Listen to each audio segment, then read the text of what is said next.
Sega is at a serious downfall these days, and then the next couple of years they'll probably be bought out by Nintendo or something similar. But remember the days when they were actually a competitor in the console war?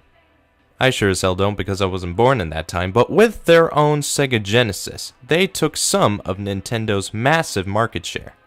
And with their newfound money, they found another way to keep their system interesting. And with the new medium, CDs, it's the Sega CD. Here is my Sega CD, which so happens to be the Model 2 version.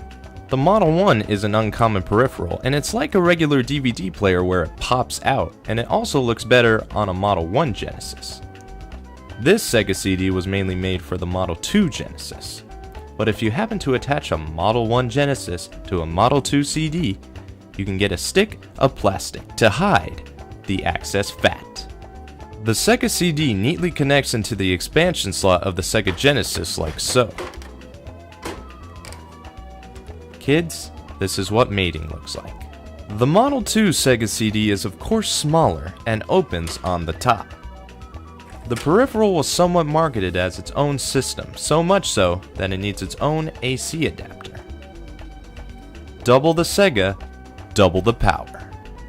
The Sega CD has its own library of CD games, largely consisting of Genesis ports like Echo the Dolphin, and FMV titles such as Night Trap. It's a clusterfuck of good and bad games. I have probably the best out of the whole lot, Sonic CD. Sonic Boom, Sonic Boom, Sonic Boom. The Sega CD may not be the best CD console of all time, but an interesting one nonetheless. It opened the door to see what CD games could do, and if you're able to find one, you ought to get it, especially if it's a Model 1 because those are super hard to find. Not that I'm knocking the Model 2, but the Model 1 is cooler. Now we haven't finished picking out everything from the Genesis days, which is why next time the review calls for a chance of mushroom clouds. If you think I missed anything, please leave a comment.